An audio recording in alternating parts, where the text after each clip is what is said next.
সুদামার সঙ্গে করে কৃষ্ণ দুজনে বনে গেছে কাঠ পোড়াতে। কাঠ পোড়াতে গিয়ে প্রচন্ড ঝড় বৃষ্টি শুরু হলো। যখন ঝড় বৃষ্টি হচ্ছে, দুই ভাই কানাই বলায় দুই ভাই একটা গাছে উঠে বসে আছে। আহা, সুদামা আর কৃষ্ণ গাছে উঠে বসেছে। কৃষ্ণ নিচের ডালে আর সুদামা ওপরের ডালে। আসার সময় গুরুমা কিছু ছোলা সুদামার আঁচলে বেঁধে দিয়েছিল, বলেছিল যখন তোমাদের খিদে পাবে দুইজনে ভাগ করে খাও। সুদামাকে গুরুমা একটু বেশি ভালোবাসত, কারণ সুদামা খুব শান্ত প্রকৃতির ছিল।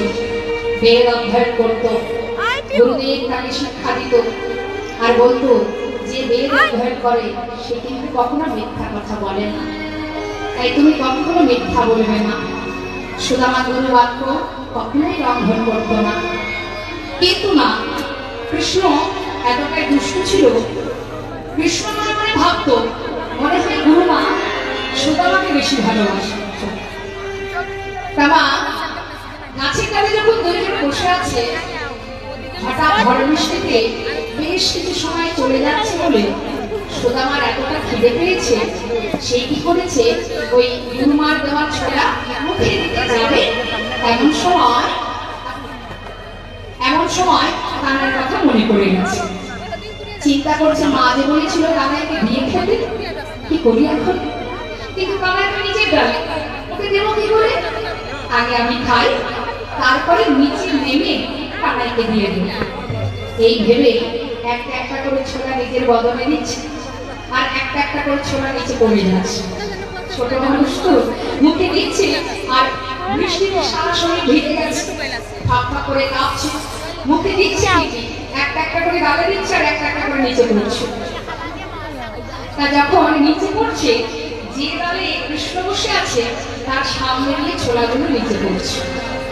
মনে মনে চিন্তা করছে কানাই, বাহ, সুদামা মা যে বলেছিল দুইজন সমান করে ভাগ করে খেতে, তুই একা একা ছোলা খাচ্ছিস, আমাকে তো দিবি না। কিছু সময় পর গোবিন্দ ডেকে উঠলেন, সুদামা বন্ধু, তোর কাছে ছোলা আছে? আমার প্রচন্ড খিদে পেয়েছে, একটু ছোলা দে না। সুদামা যেই না আঁচলের দিকে লক্ষ্য দিয়েছে, দেখছে একটা ছোলাও নেই। নিজে কিছুটা খেয়েছে আর সব যে কখন পড়ে গেছে সেদিকে তার লক্ষ্য নেই। সুদামা চিন্তা করছে, এখন আমি কি বলবো কানাইকে? কানাইকে কি বলবো? আমি খেলাম, ওকে দিতে পারলাম না, বলবোটা কি?